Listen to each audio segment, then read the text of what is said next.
The proposed trade deal known as the Trans-Pacific Partnership is a cornerstone of the Obama administration's intended rebalancing of U.S. foreign policy. But trade and TPP in particular have become hot-button issues during the election season, and the future of the trade pact is uncertain. During a recent visit to the Wilson Center, Secretary of State John Kerry defended the deal and explained its importance to the goal of a U.S. pivot to the Asia-Pacific region. His remarks provide the focus for this edition of Rewind.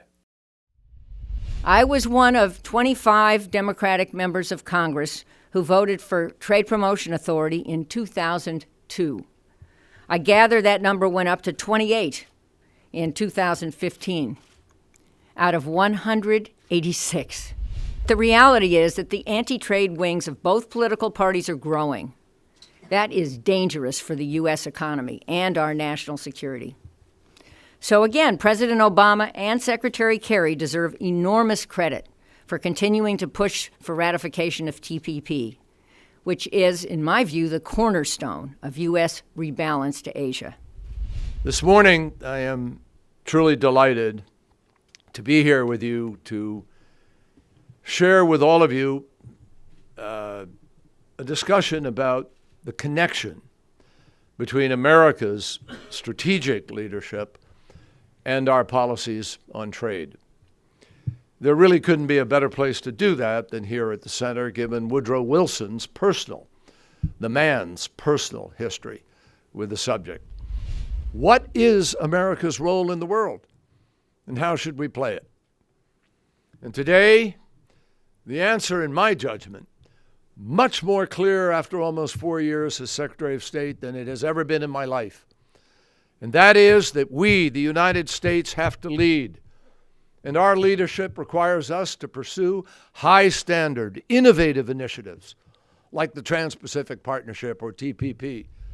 And we can't just stand up and say to the world, hey, we're a Pacific power. We have to show it in our actions and in our choices.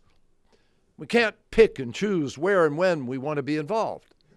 We can't talk about the rebalance to Asia one day and then sit on the sidelines the next and expect to possibly send a credible message to partners and to potential partners around the world.